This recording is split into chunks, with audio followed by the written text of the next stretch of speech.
détail juste avant le résultat de la partie. Alors évidemment, ils sont pouvoir de la nouvelle édition. Olympie pouvait jouer la dernière carte gratuitement, ce qui était de toute manière moins rentable.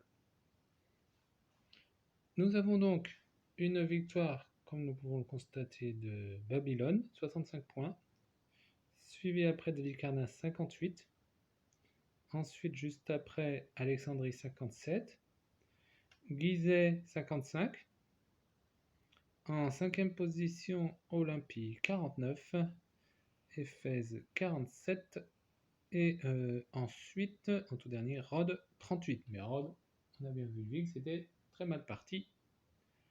Tout a dû jouer déjà dès la fin du premier âge. Pas de guerre rentable en tout cas, vraiment. Pas de guilde, il a misé tout sur les jaunes. C'était pas un souci d'économie, mais il l'a payé très cher par la suite. Avant-dernier, on aurait pu penser qu'Éphèse allait faire plus. Mais à part les verts, c'est une guilde, c'est l'usage de merveille. Pas assez de points en bleu. Ça ne l'a pas fait. En 5e position, Olympie. Donc, son pouvoir était sympa. L'autre côté, qui fait avec le deuxième étage la première carte de chaque couleur de chaque âge peut être construite gratuitement, à tester une autre fois pour cette nouvelle édition du jeu. Il avait des bonnes guildes, des bleus pas super, aucun point en guerre, donc c'est cela qui peut expliquer sa 5e place. Gizeh moins pire que ce qu'on espérait.